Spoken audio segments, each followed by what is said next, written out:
Welcome to Gurudatta channel. Thank you very much for watching this channel videos. Jai Gurudeva Datta.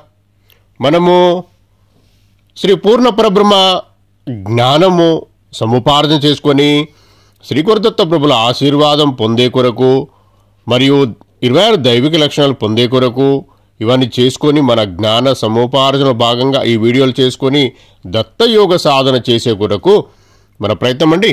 ఇప్పుడు వీడియోలోకి వెళ్దామండి.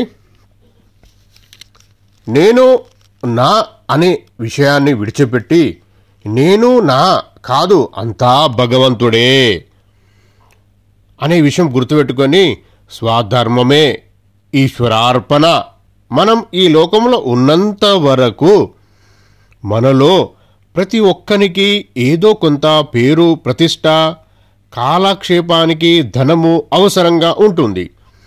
కొందరికి ఇవన్నీ ఆయుచితంగా లభిస్తావి, మరికొందరకు ఎంత శ్రమించినా ఇవి అందకుండానే పోతవి. అయితే ఇవి మనతో స్థిరంగా ఉంటావా అంటే ఉండవు. జీవితకాలంలో వారిని మనమైనా వదిలిపెట్టుతామా లేదా అవైనా మనను వదిలిపెట్టుతావా? అందుచేత పేరు ప్రతిష్టలకు ధనార్జనకు మనం జీవితమంతా ధారపోయవలసిన అవసరం లేదని తెలుసుకోండి. బ్రతికే కొరకు అవసరమే. నిత్య కృత్యాలు నిత్య కార్యక్రమాలు తీర్చుకునే కొరకే ఆ ధనము అవసరం.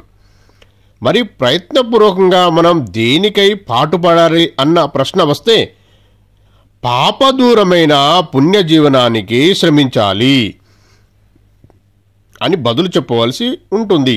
నేను నా అనే విషయం విడిచిపెట్టి పాపదూరమైన పుణ్యజీవనానికి శ్రమించాలి. ఇది చాలా కఠినమైన విషయం అండి. జాగ్రత్తగా వినండి. మన వీడియో లైక్ చేసి షేర్ చేయండి. చాలా మంచి కష్టంతో కూడుకున్న నేను విషయాలు సేకరించి తండ్రి ఆశీర్వాదంతో తండ్రిని అడిగే నేను వీడియోలు చేయడం జరుగుతున్నది. మీరు కూడా జ్ఞాన సముపార్జన చేసుకుంటూ జ్ఞానాన్ని పంచే విషయంలో పుణ్యం సంపాదించుకునే కార్యక్రమంలో పాల్పంచుకొని ఈ మన వీడియోలు కూడా లైక్ చేస్తూ షేర్ చేయండి. అప్పుడు ఆ తర్వాత జరిగే అద్భుతాలు మీ మనసుకే మీ ఆత్మకే అర్థమవుతాయి. మనసు కన్నా ముందు ఆత్మకు అర్థమవుతాయండి. అది అర్థం చేసుకునే ప్రయత్నం చెయ్యండి. దత్తార్పణ జయ గురుదత్త అనుకుంటూ వీడియోలోకి వెళ్దామండి.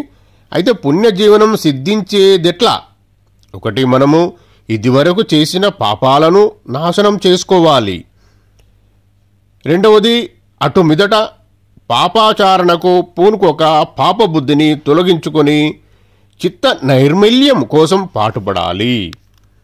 పాపనాశనానికి మార్గం ఏమిటంటే భగవంతునిపై భారం వేసి మన రక్షకుడు అతడే అని, జరిగేది ప్రతి ఒక్కటి అతని ఎరుకలోనిదే అని, అతనికి తెలిసే జరుగుతుందని, మనకు జరిగే మంచి చెడ్డ ఆయన ఇచ్ఛాపూర్వకంగా జరుగుతున్నవని, జరిగేవన్నీ మన మంచికేనని దృఢ నిశ్చయంతో ఉండటము,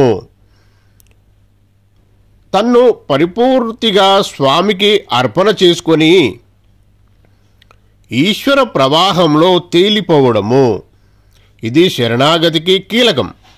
మరి పాపబుద్ధి తొలగించుకోవడానికి మార్గం ఏమిటంటే మనం దొరికిన ప్రతిక్షణం భగవచ్చింతనకు భగవత్ నామస్మరణకు భగవత్ కార్యక్రమాలకు వినియోగిస్తూ అతని నామజపం చేస్తూ ఆయన పుణ్య కథా శ్రావణం చేయడమే. మానవుల పాప ప్రక్షాళనానికి దేవుడు అవతరించాడనేది ఏది కూడా హైందవ మతంలో కనబడదని కొందరు వాదిస్తుంటారు. ఇది సరికాదని ఈ క్రింది గీతా శ్లోకంలో చదివితే తెలుస్తుంది.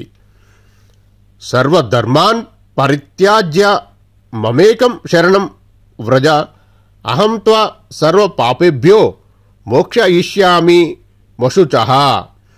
సర్వ పాపేభ్యో మోక్షయిష్యామి, నిన్ను అన్ని పాపాల నుండి నేను రక్షిస్తాను. సర్వధర్మాన్ పరిత్యాజ్య, నీవు అన్ని ధర్మాలను వదిలివెయ్యి. మమేకం శరణం వ్రజ, నన్నే శరణు పొందు అని అర్జునుడితో భగవానులు ఆ పరమాత్మ అంటున్నారు. ఈ సందర్భంలో సర్వధర్మాన్ పరిత్యాజ్య అంటే సరి అయిన అర్థం ఏమిటో తెలుసుకోవాలి. గీతలో ఎక్కడ పడితే అక్కడ ప్రతి వ్యక్తి తన స్వధర్మాన్ని ఈశ్వరార్పణ బుద్ధితో చేస్తూ రావాలనే సూచనలున్నవి. మరి ఇక్కడ సర్వధర్మాన్ పరిత్యాజ్య అనటంలో అర్థమేమి? భగవానుడు అర్జునుడికి అన్ని కర్మలను వదిలిపెట్టి ఏ పని చేయకుండా ఊరికే కూర్చోమని బోధిస్తున్నాడా? లక్ష్యసిద్ధి ఒక్క కర్మ వలనే సిద్ధిస్తుందని అనుకోవద్దు. ఈ కర్మలే లక్ష్యములని అనుకోవద్దు. అన్ని భారములను నాపై వేసి అనన్య శరణంగా ఉండిపో అని ఆయన అర్జునుడికి బోధిస్తున్నాడు. దీనికి ముందు శ్లోకం మన్మనాభావ మద్భోక్తి మాధ్యజి మాం నమస్కురు మామే వాష్యాసి శాంత్యంతే ప్రతిజానే ప్రియాసి మే అని కృష్ణ పరమాత్మ అర్జునుడితో చెబుతున్నారంటే ఒక అర్జునుడికే కాదు, మనమందరము వారికి ప్రియులమే. అందుచేత సత్యం తే ప్రతిజాని అని వారు మాట ఇస్తున్నారంటే ఇది మనకందరికీ ఇచ్చిన మాటే. వారికిచ్చిన మాట చొప్పున మే వైశ్యసి వారినే మనమందరము పొందుదుము. దానికి మార్గం మన్మాన భావాలన్నీ ఆయన వంకనే మనం ఉంచాలి. మద్భక్తో భవ వారి భక్తులమైపోవాలి. మధ్యజీ భవ వారి పూజలకులమైపోవాలి. మాం నమస్కారు వారికి నమస్కరిస్తూ వారి చరణ దాసులమైపోవాలి. మన ప్రేమలను కొంచెం పరిశీలించి చూస్తే భార్యపై భర్త, భర్తపై భార్య ఉంచే ప్రేమైనా సరే, పుత్రులపై తల్లిదండ్రులు ఉంచే ప్రేమైనా సరే నిజానికి స్వాత్మ ప్రేమగానే పరిణమిస్తుంది. పుత్రుడున్నాడు, వానిపై చాలా మమత. ఆ పుత్రుడు పెళ్లి చేసుకొని భార్య మోజులో పడి తండ్రిని కొంచెం నిరాకరిస్తే ఈ తండ్రి గారి ప్రేమ ఒక్కమారుగా తుడిచిపెట్టుకుపోతుంది. దాని స్థానంలో వైరి బీజం మొలకెత్తుతుంది. అందుచేత మనం చెప్పే ఈ ప్రేమలన్నీ ఏదో ఒక వ్యాజంతో కూడుకున్నవని తెలుస్తున్నవి. ఈ ప్రేమలకంతా ఏదో ఒక కారణం ఉంది. అయితే మనలను మనమే ప్రేమించుకుంటున్నామే. ఆ ప్రేమను పరీక్షిస్తే అది నిష్కారణమైన ప్రేమ, అవ్యజమైన ప్రేమ అని తేలుతుంది.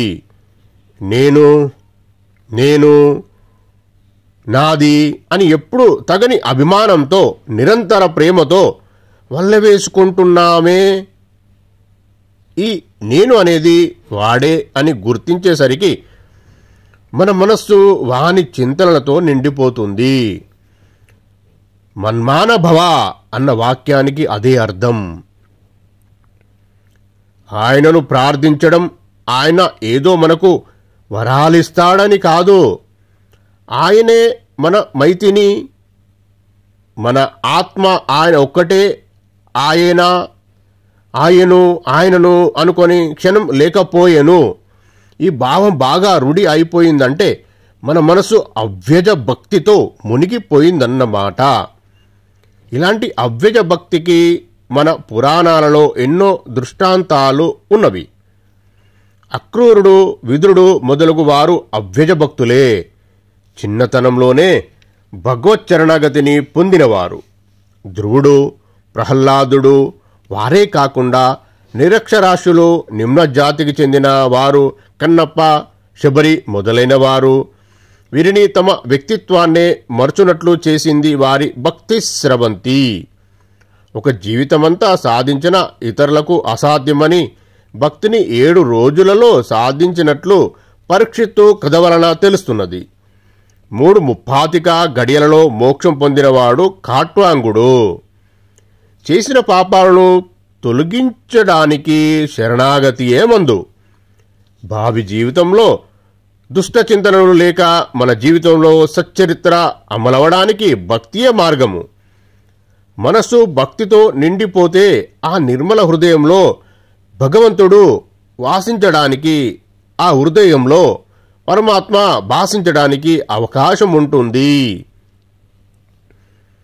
శరణాగతి, భక్తి రెండున్న ఒక నాణానికి ఉన్న రెండు ప్రక్కలు.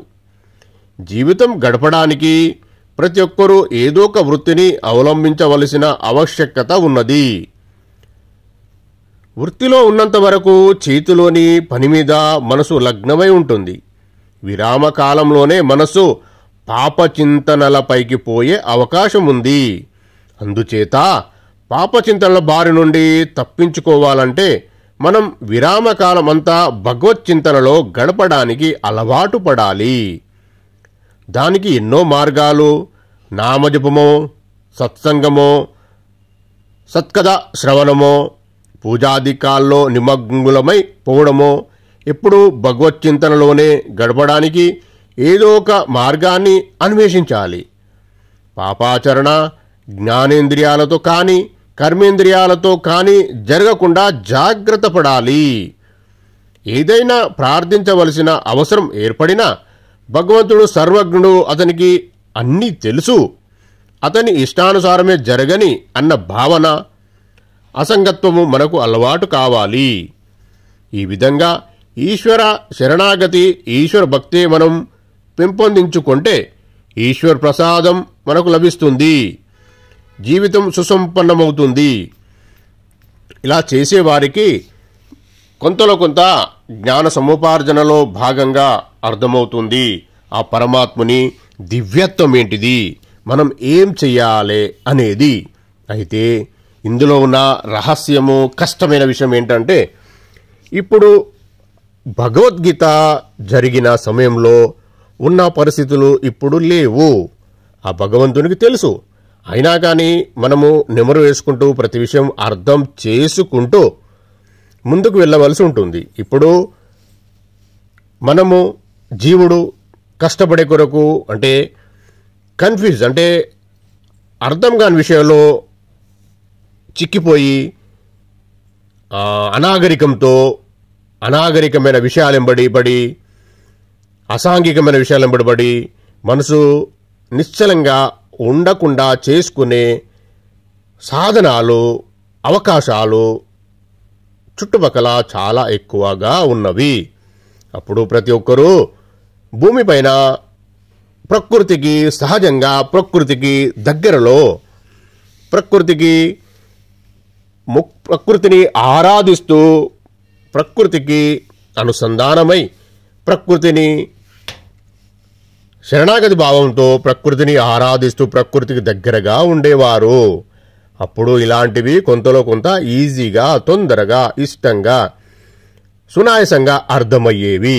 కానీ ఇప్పుడున్న పరిస్థితులు అందుకు చాలా భిన్నంగా ఉన్నవి. అప్పుడు జరిపిన గ్రంథాలన్నీ పురాతనమైన గ్రంథాలలో ఇవన్నీ లేవు కదండి. నెగిటివ్ ఎనర్జీ, స్వార్థము, అశాంతి, అనాగరికము ఇవన్నీ లేకుండే.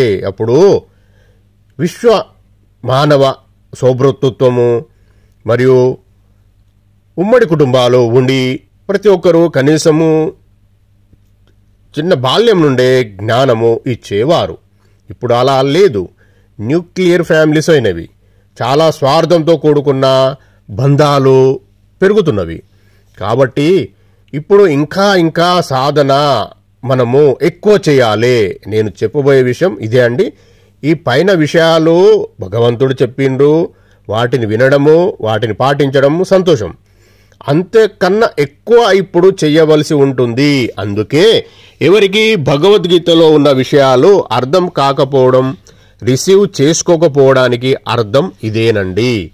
అప్పుడు ఉన్న విషయాలు, అందులో ఉన్న విషయాలు చెప్పడము, ఆ తండ్రి చెప్పిన విషయాలు మనకు అర్థం కాకపోవడానికి కారణం ఏంటంటే, అర్థమైనా పాటించకపోవడానికి కారణం ఏంటంటే ఇప్పుడున్న సమాజంలో ఉన్న పరిస్థితులండి. ఇప్పుడు ఎవరు కనీసం ఒక విషయము భగవంతుని గురించి మాట్లాడితే దానికి కొనసాగింపుగా కానీ ఆ జ్ఞానం ఉన్నవారు లేరు. ఎవరు కూడా స్వార్థంతో కూడుకున్న జీవితం మాత్రమే గడుపుతున్నారు. అందుకని అర్థం కావడం కష్టమవుతుంది. మనకు ఆధ్యాత్మికవేత్తలు, ఆ దేవునిపై మమకారం ఉన్నవారు దొరికినప్పుడు మనకు అర్థమవుతుంది. ఈరోజు ఇంతేనండి. దత్తార్పణం. జయ గురుదత్త. మళ్ళా వీడియోలో మనం కలుద్దాం. Thank you very much for watching this video. If you like this video content, please like, share and subscribe.